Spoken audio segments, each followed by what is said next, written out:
Hey, what's up, everyone? We are very excited to be holding our first anxiety workshop, and that is January 15th at 7 p.m. So, if you're interested in that topic, go ahead and RSVP. You can do that by clicking on the Learn More link, and that'll take you to our Eventbrite page. But today, what I'm talking about is the gold standard to analyze the overall effects of stress and anxiety in patients. So, if you didn't know, there's actually a really cool piece of technology that we're going to be talking about today. And hi, Kaylee, thank you for jumping on. The stress load, the first thing I'm going to talk about is everyone's stress load.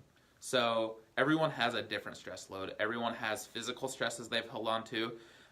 If you fell down the stairs, or if you pulled a muscle, or if you even go way back to the birth, if you had a difficult birth, all these different things that you can think of. Maybe you got in a car accident. We hold on to these physical stresses, as well as we might have emotional stresses. That might include work. That might include kids driving you crazy. That could include all kinds of different things, a loss of a loved one, anything. And then also we have kind of biochemical stresses. So our air is more polluted. Our soil doesn't have as much nutrition as it had in years past. So we have all these different stresses, and everyone's stress load is a little bit different. And that's really what we're going to look at for people with anxiety. Their bodies are not able to adapt to the stress load in their life the way that it should. So when you can't adapt to the stress the way that you should, your body's going to compensate by putting you in a fight or flight state. Yeah, you should feel important. I always give you a shout out, Kaylee. But you always going to you want to be able to adapt to that stress load, and people with anxiety cannot adapt to that current stress load in their life. So what happens is your body compensates by putting you in like a sympathetic overdrive, and you guys have probably heard of that as a fight or flight state. So that sounds a lot like anxiety, right? If you think of the last time you were in kind of a fight or flight or anxious state, you're going to be in this elevated state. You're not going to be able to kind of calm yourself down. You're going to have a racing mind. If you're trying to go to bed, your mind's always going to be going. So there's that type of stuff, and that's usually what happens with kids and adults that are experiencing anxiety. Is they're in this fight or flight state. So we actually have a way to measure that, and we have a way to see how your body's adapting to the stress load in your life. So based on those results of what we see, we have a much clearer understanding of what needs to happen in order to help you with that anxiety. So this technology that I'm talking about, and we actually have it in the office, and I'm super just proud to have it in the office because I like it a lot. But what it's called is HRV. It's heart rate variability. So if you're a nerd, you can go look it up and geek out.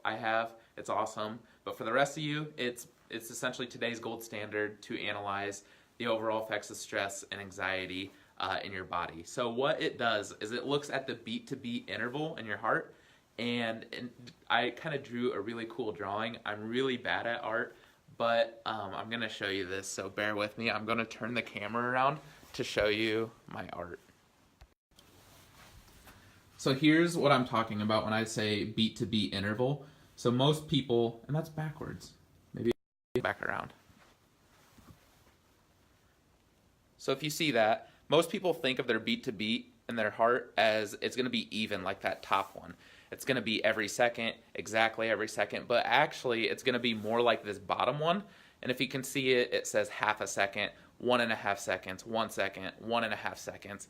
And your heart doesn't actually vary that much, but you do want some variance in your heart, because that's going to be showing that your heart is variable. If it's the same exact time interval every time, that actually shows that you're very unhealthy. So you want that variability in your heart. That's going to show you're adapting to your stress load really well, and that means that you're not going to be stuck in that chronic fight or flight state. So this is really the truest picture we can get to see if you're truly healthy, all the way through the inside, meaning many people feel healthy, but it's 100% true, and you know this. You can be getting sicker and not know it or not feel it. We've all heard of it. We all have probably experienced it with someone, a family, a friend, or whatever, that they seem to be perfectly healthy, and then one day they get slammed with this chronic diagnosis that it just kind of shocks everyone. And this is what this is helping to see, is how healthy are we actually. So it's a really cool piece of technology, but people with anxiety, our number one goal is to increase your heart rate variability. so it looks more like that bottom picture where you're actually getting some variance from beat to beat, and that lets us know that your body is going to be adapting well, and therefore you're not going to be chronically stuck in that fight or flight state, which most people with anxiety are. So you can either shrink your stress load. There's really two options with anxiety. You can either shrink your stress load, which would basically be like saying, hey, just stop being stressed, stop exposing yourself to self-distress. And that's not very good advice, right? You might even want to slap someone if that's their advice to you by having anxiety. Is just like, hey, stop being stressed. Don't even expose yourself to it.